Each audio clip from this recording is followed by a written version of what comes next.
Ladies and gentlemen, you welcome to this edition of the 6 p.m. primetime news hour on Équinoxe Television, live from our headquarters in Cameroon's economic capital, Douala. I am Bable Jonathan. In our top stories in this edition of the news, sons and daughters of the Fako division in the crisis-stricken southwest region of the Republic of Cameroon stand up to say enough is enough. No more killings, no more destruction of properties, no more atrocities in their land and the rest of Anglophone Cameroon. Meeting in Boye, mapping out strategies on how to use their cultural values to restore peace and order in that part of the southwest region and the rest of Anglophone Cameroon. And the Cameroon Navy stepping up security along the Gulf of Guinea to step down attacks by pirates and other criminals on the high seas. We'll be getting details in this edition of the 6 p.m. newscast on Équinoxe Television. And in news out of the Republic of Cameroon, the president of the Central African Republic, Professor Archange Touadéra, takes the commitments to step up the fight against insecurity and impunity in his country by reinforcing the judicial system. He was sworn in today.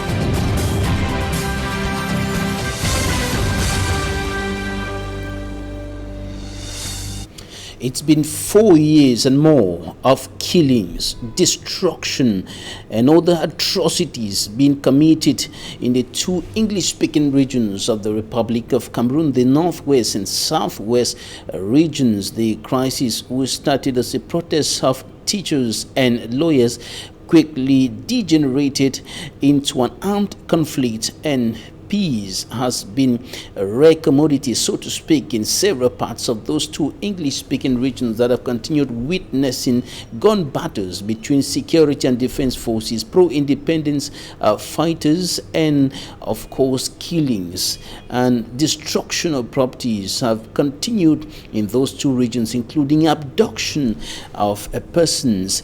And now some indigenes of the southwest region, notably sons and daughters of the Fako division, have stood up to say enough is enough. No more killings, no more atrocities in their land. And they were meeting in Boya, discussing strategies on how to use their cultural values to restore peace. Derijato reports on Boya.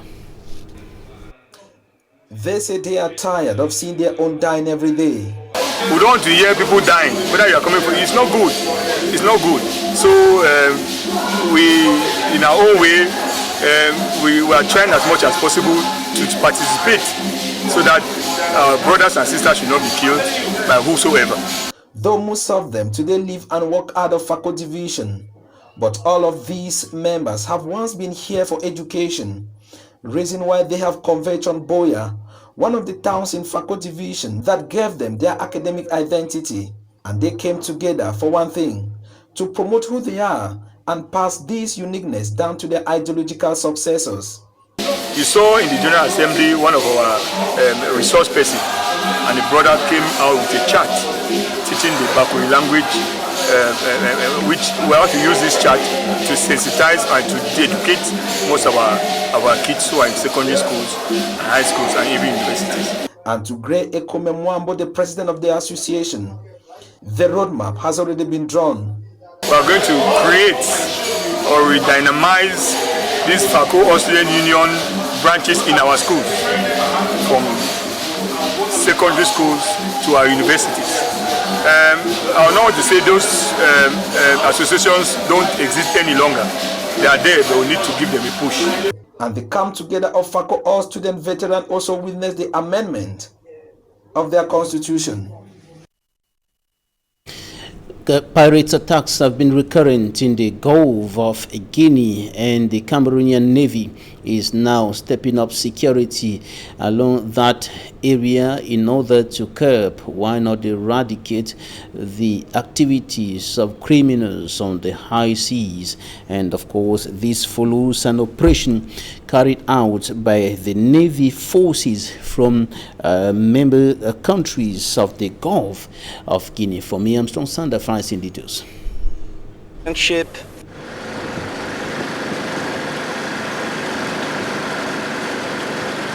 Specialized forces in full action in the course of an exercise to protect the Gulf of Guinea. Combat ready and set for the war front. The men and women in uniform showcase their might and technical know-how far into the high sea as part of their mission to protect the Gulf of Guinea from pirates as well as rescue goods and persons off the coast. We have noticed that despite of the fact that there is a pandemic, the pirates are not sleeping. They are always continuing disturbing. It is the reason why we have made an effort this year by video conferences, by different webinars to plan the edition of 2020. And the edition of 2021 is a reality today. A success story coming after the failure to organize the 2020 edition. This exercise has become a tradition for the Gulf of Guinea countries, and to enroll this exercise in 2020, unfortunately, because of the pandemic, COVID-19, we couldn't enroll this exercise in 2020. But it does not prevent different pirates to perpetrate illegal activities at sea. In the Gulf of Guinea, internationally reputed for its strategic position. The Gulf of Guinea is a very important way for merchant ship, for trades, so we must keep it very secure. The exercise, characterized by a rapid intervention and a rescue operation, involved member countries of the Gulf of Guinea. We have the honor to receive here in Douala the frigate from Equatorial Guinea, and at the moment that I'm speaking to you, there's a Cameroonian patrol vessel who is in Sao Tome and Principe. The over 4 days operational exercise ended at the Douala naval base in the presence of marine officers, navy captains, the commander of the 2nd Gendarmerie region, and the commander of the 2nd military region.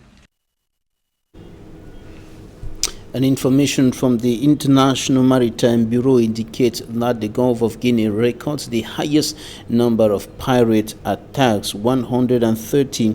More than 130 sailors were taken hostage in the Gulf of Guinea last year, and according to the International Maritime Bureau, there were 135 maritime kidnappings recorded in 2020 in the Gulf, and 130 of them took place in the Gulf of Guinea. This is why the Cameroonian Navy is stepping up security along that area.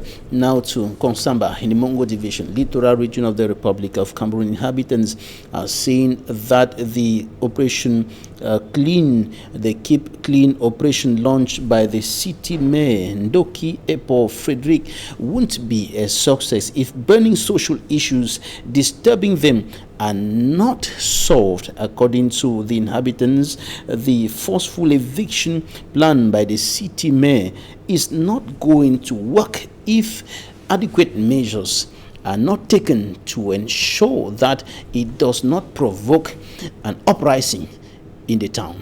Details with Simanjika and Gabriel.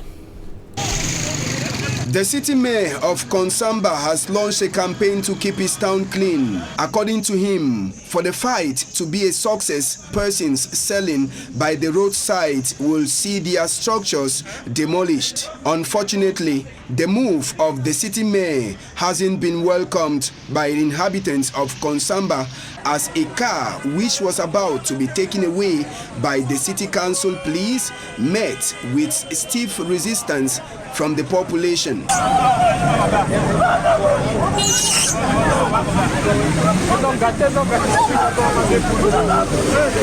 Many traders have also lost their commercial bikes as they were seized by city council officials because their bikes were wrongfully stationed along the road.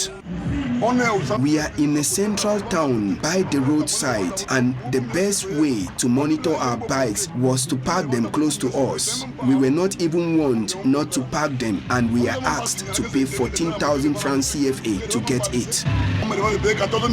Even though the Keep Konsamba Clean campaign launched days back is not welcomed by the inhabitants, authorities of Konsamba say they will not give up but are calling on the population to collaborate for a success of the campaign. We now take you to the Southwest Regional Chieftain once more. Derek Jato is on standby with details on water crisis in that part of the country. Inadequate potable water supply is becoming a very serious problem in several parts of the town where inhabitants do not have adequate access to potable water. Derek Jato has more. The palace of Great Support Village in Buya subdivision is thirsty. The palace is suffering. Then, of course, what do you say about the people who are out of the palace? They are suffering even more. And Chief Etina Monono took us round to see how dry his palace is. This second-class traditional ruler, chief of the Great Support people, and a member of the Southwest House of Chiefs, told us that he don't remember when last the precious liquid dropped from here. In the house, there's no water. You saw buckets all over.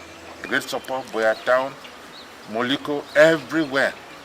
There's no water for people to fetch for drinking water. Most people have to go to streams, which is unhealthy. But every day his subject comes to him to explain why it is that difficult for a village of plus 24,000 people on the foot of this water plenty Mount Cameroon still see water as a luxury in this age. I give a little help, but how much help can I give? Now it's even worse because we have IDPs who are packed in Boya, making the place very, very congested.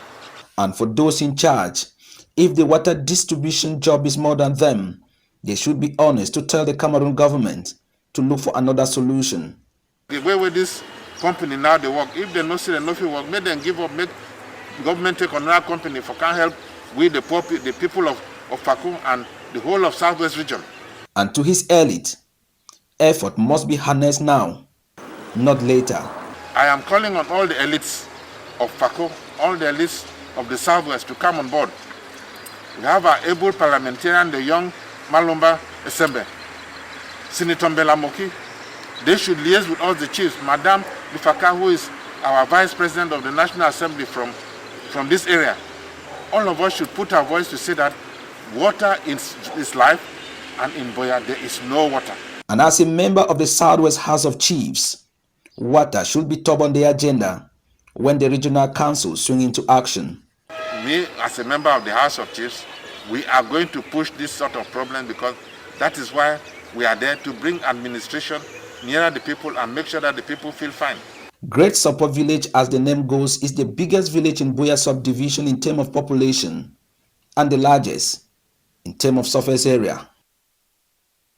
Coming up, Immaculate Fogwe looks at how students can avoid ease in their quest for success, and she highlights the role or the assignments of parents, teachers, and the students themselves in the quest for success void of ears. Recently, some of the students of Government High School just here in Cameroon's economic capital, Douala, were edified on how they can acquire good success that is void of ears. Details in this report. Pregnancy, drug abuse, obscene videos and violence are now very rampant in school milieus in Cameroon. The situation has even become worse with the advent of social media. All these phenomena have caused mental, emotional and physical damage in the society. I feel so bad when parents offer Android phones to teenagers. I am a mother of 4 and until my child is an opposite, I cannot offer him or her a phone. In case they have online assignments, their teachers forward it to me. I can better control my children this way. Today, many parents are so negligent about their children, reason why a lot of them go astray. Parents need to sit up. In order to address these challenges, school authorities of Government School Jos in Douala organized an educative talk. Entrepreneurs, ex-students and students of the institution were brought together for them to share their experiences. The session had as theme discipline and respect for key values of professional success. I made the children understand that at the age of 10, I was already determined that I will change the world.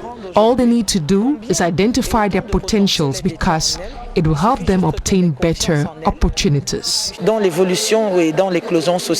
told the children that there are no shortcuts to success. They have to be determined. The journey is rough, but I encourage them never to give up. According to the discipline master of Lycée Jos, Cum Victor, the school has put at the disposal of students guidance counselors who regularly follow them. The students at the end of the educative talk expressed gratitude and promised putting into practice all what was said. As a result of the impact of the coronavirus pandemic, the mailing service of the Ministry of Public Service and Administrative Reforms has been facing multiple challenges with the delivery of its services, and this problem has urged the Public Service Minister to digitalize the whole service. He was here in Cameroon's economic capital Douala earlier today for this purpose. Details in this report by Charles Ekome. The mailing department of the Ministry of Public Service and Administrative Reforms, whose function is to receive, inform and guide users as well as distribute mails and filing of documents, has been declared a digital platform as a result of the COVID-19 pandemic, which has hampered most activities of this service. The declaration was made by the Minister of Public Service and Administrative Reforms, Joseph Le, at the Community Hall in Aqua, Douala 1 Subdivision. Due to the coronavirus pandemic, our administration went through a lot of setbacks in the past year. So for this reason, the Ministry of Public Service and Administrative Reforms has fixed certain objectives so as to develop and modernize its services.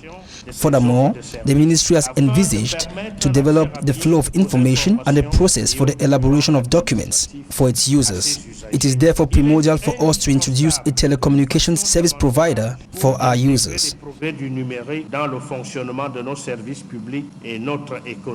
According to the minister, these new reforms were put in place due to complaints of users who can't access timely information. These reforms, which have been put in place to ease the process for users, were elaborated based on research. Therefore, our customer service will now be an online platform which will have a numeric code number and a digital innovation known as CGPS, which will be deployed in all regional delegations of public service and administrative reforms. The minister further went on to elaborate some of the new mechanisms put by the ministry to ease the flow and access of information to its users. The new numeric service number will be 1522 and will be free for the interactive exchanges between customers and our services. There will be constant information to users to keep them informed and to notify them of their requests without them having to displace themselves to come to the ministry.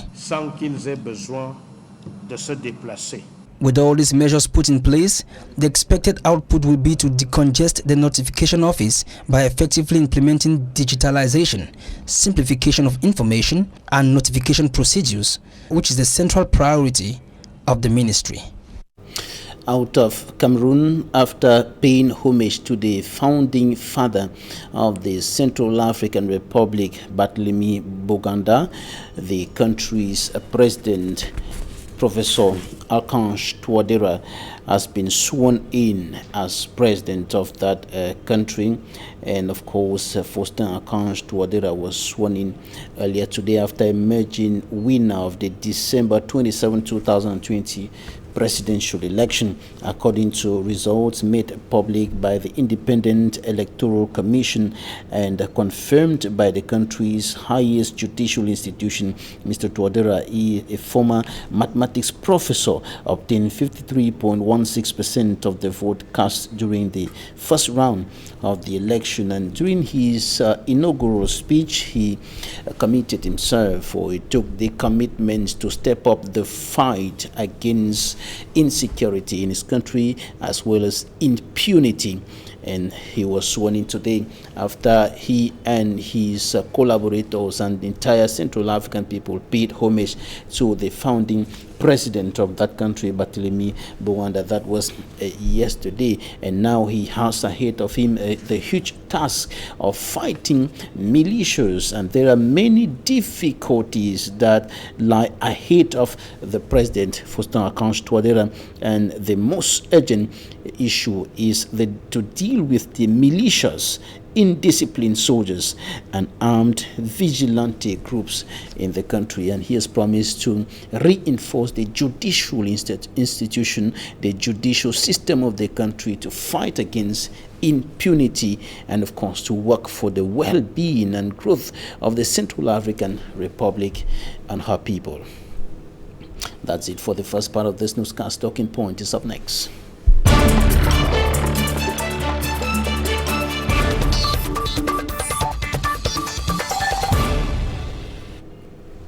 Another scandal is recorded in a Cameroonian couple in the United States of America. A Cameroonian lady dies after a conflict with her husband in Washington, D.C. She's said to have developed health complications after a dispute with her husband, and she gave up the ghost. And this issue brings back to the table the issue of conflicts in marriages, conflict in matrimonial homes. That's why today we are receiving a servant of God, and he's also a marriage or relationship counselor. He is the author of the book titled Avoiding Divorce and Enhancing Marital Bliss Through Effective Conflict Management in Matrimonial or in Marital Relationships. Reverend Tato Kenneth, thank you for joining me today. My utmost pleasure, Mr. Babila. I'm happy to be with you on board today. Right, you're an expert in as far as conflict management in marital or relationships is concerned. When you look at what happened recently in the United States of America, what's your analysis of the situation? What actually could have provoked the man to get into the level of dispute that led to the death of his wife?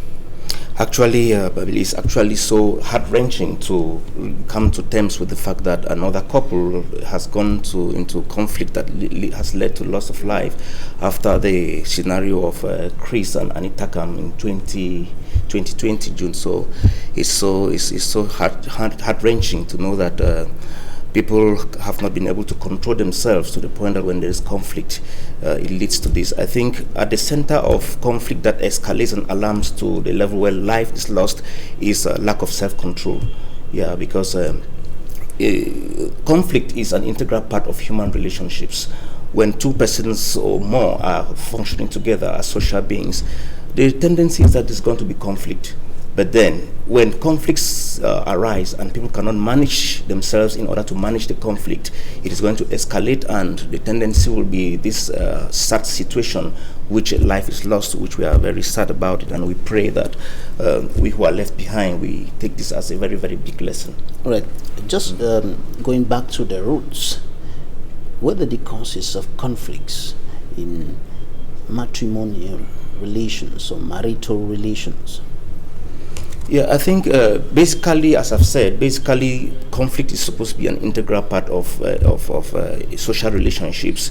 The reason is that two people come together from different backgrounds, different upbringings, different physiological build-up, because a man is essentially different from the woman in various ways, and they have different temperaments, they have differences in looking at things, they have had different experiences in life. So most often they will not be able to see things from the same angle. There will be times where one will be seeing blue, the other will be seeing red, another color. Yeah, but this is not actually a problem in itself. Conflict, the presence of conflict, is not a key issue when it comes to marital and social relationships in general.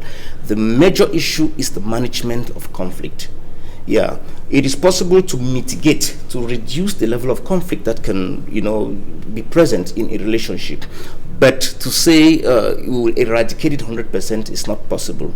Now, the conflicts are always there, as you indicated. The conflicts will always be there. They'll always be there. Because people will always be thinking in one way or the other at a given time over a certain issue, and that will sometimes generate some actions that may lead to irreversible consequences, like what we are seeing today, what happened to this couple in the United States of America.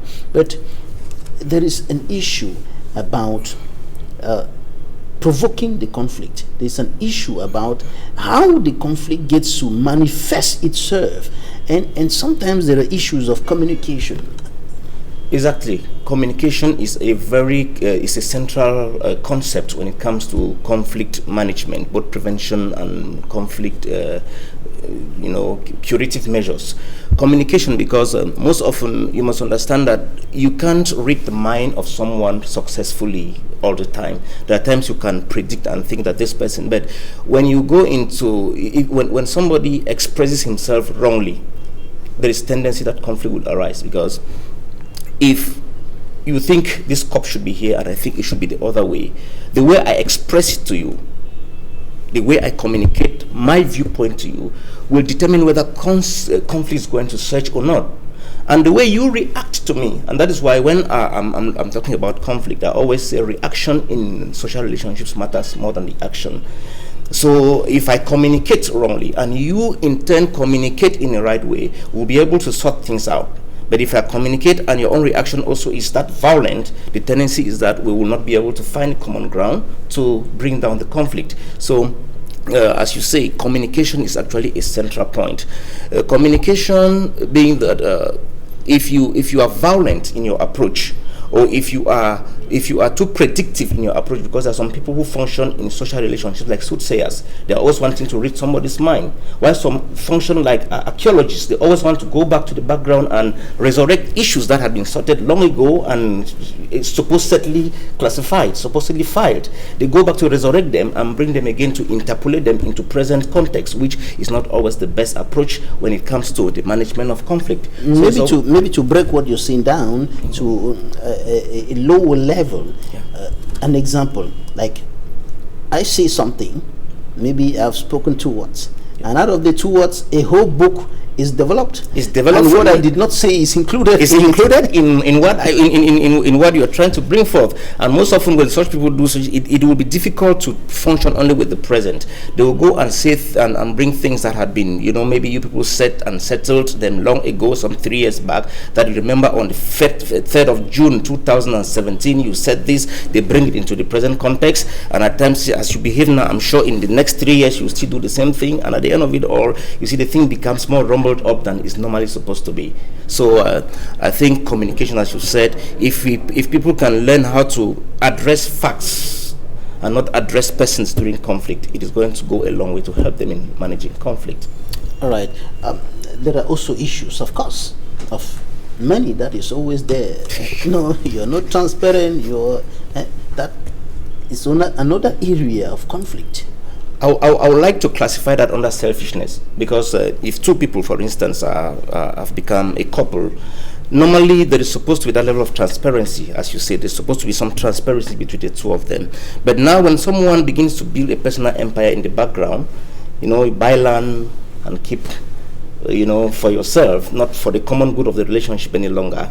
You have a secret bank account and so on and so forth.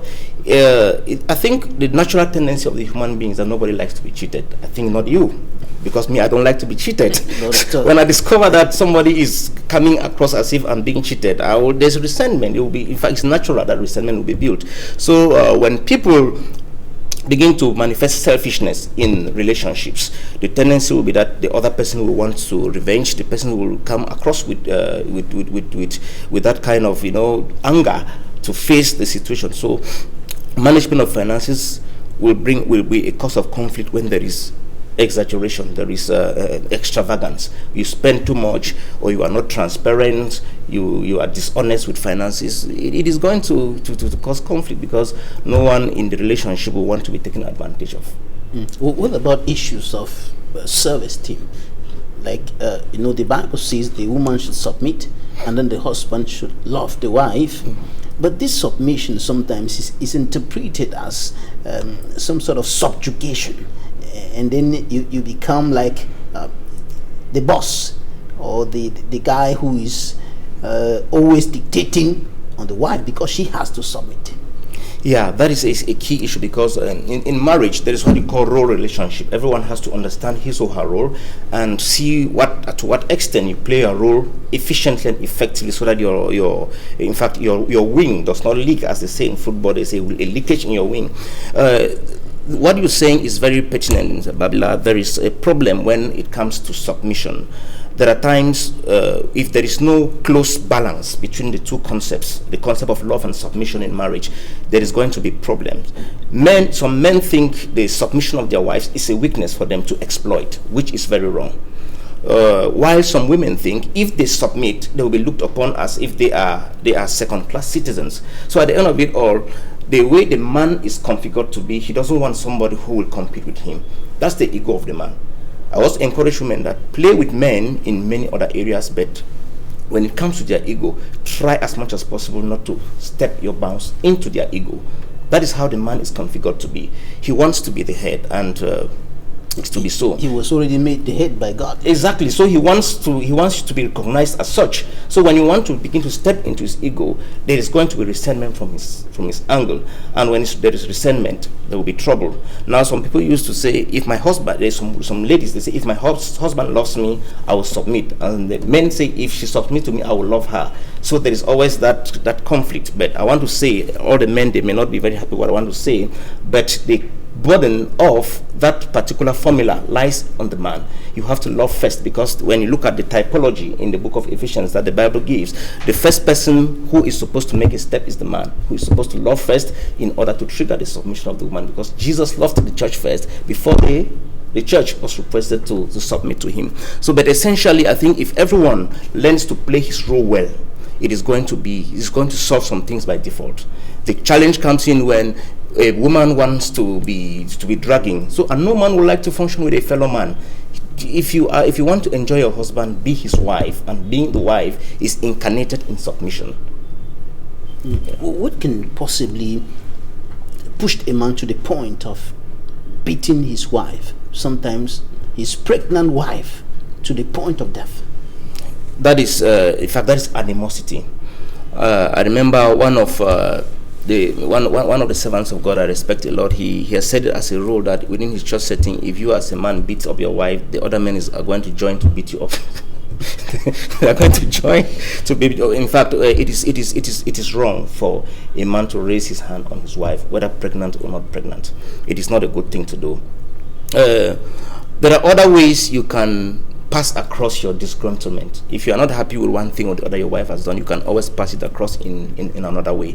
To say you want to raise your hand to be beating up your wife is actually it's not the solution. It is demonstration of cowardice. We are now talking about management, how to manage those conflicts, how to ensure that those conflicts do not produce undesired results, like what we're talking about, death. And sometimes some women have one of their eyes swollen and things like that. Yeah, I think essentially the first of things to do when conflicts comes is self-control.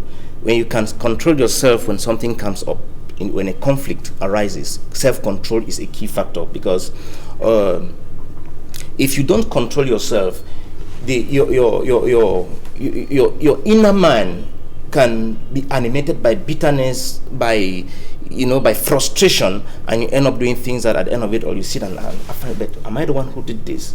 So when you control yourself when conflict has come, there are times when something comes, you can give it a little bit time. You can walk away for a while, have yourself calm down, because right there you can end up doing things that will be regrettable. Self-control is one thing that I want to prescribe, or I want to encourage as a key factor when it comes to the management of conflict. Then, one of the things I also want to encourage is that, when you tame your tongue, the way you speak when conflict arises. There are some people who, when there is something, they begin a conflict, something begins with their husband or their wife in the room, they want the whole quarter to hear. That's a wrong approach. We, in marriage counseling, we always advise that, as much as possible, handle your stuff, two of you.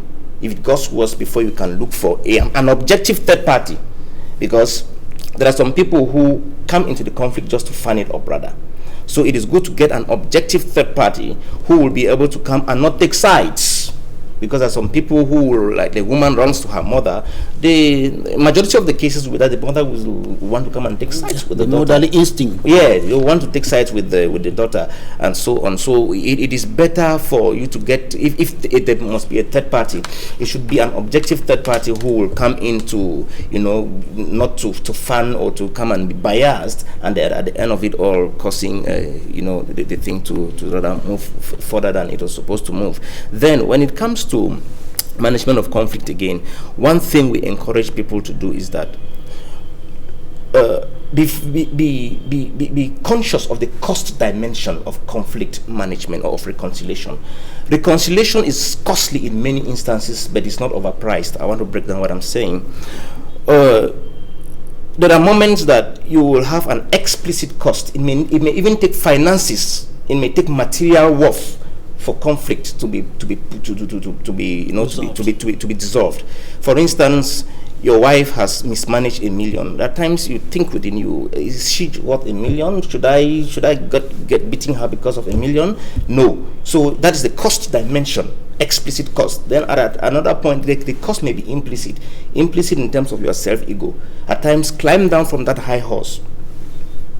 When you are down, you can easily talk things through with your spouse. And because one thing with conflict is that it begins like a spark. The spark starts, the flames, and then the wildfire. Nobody ever knows the dimension it's going to take. So that's why the best thing to do is that work very hard for it not to go further than it is now, because you may think you have an upper hand. You were on the right.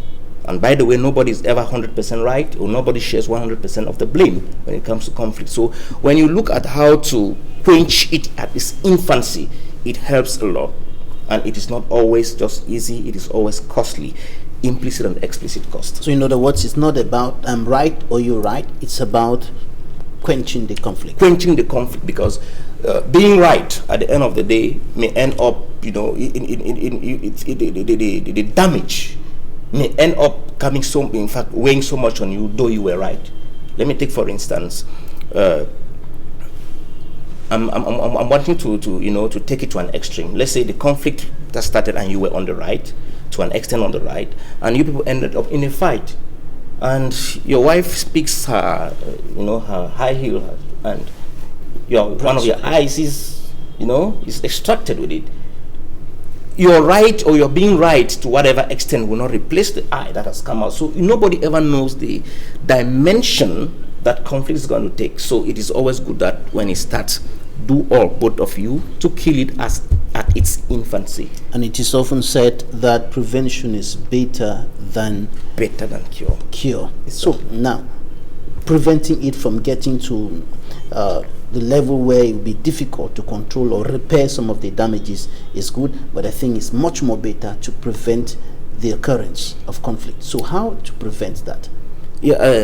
Preventing, as we've said, the manifestation, because you always be there. You always be there. Preventing the manifestation now. Preventing the manifestation. The first of things is that when you get married to somebody, know your spouse, or you are functioning with somebody. These things we're talking about, they even cut across relationships within a work environment.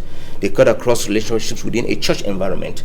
When you get married to somebody, know your person, or you are functioning with people, know the people you're functioning with. There are some people that you can do some things with them and go scot-free. There's some in fact, you don't joke in their territory. The least thing you do, they think you must be punished for what you did. So if you know that these are the likes and dislikes of my spouse, you will want to at least compromise, because if you do this, he or she is going to be angry. So the best thing for you to do is that you avoid doing the things that will hurt the person as much as possible. Error has its place too. Now, if I know that my wife hates seeing things scattered when she comes back, she sees things are scattered everywhere, the best I can do is I try to maintain some order, if not for anything, for her sake, so that when she comes back, those hard feelings and the bitterness that should have been triggered by the scattered environment is done away with. Right. So, yeah. Know your partner, know the next person you're dealing with, and know what to do and not to do. We'll certainly have another opportunity to go deeper in this very important subject, for it is often said that the conflict in society starts from homes. Thank you so much, Reverend Tato Kenneth. You are a marriage counselor and the author of the book Avoiding Divorce and Enhancing Marital Bliss Through Effective Conflict Management in Marital Relations. Thank you for your time. My pleasure. Thank you, ladies and gentlemen, for staying with us. Goodbye.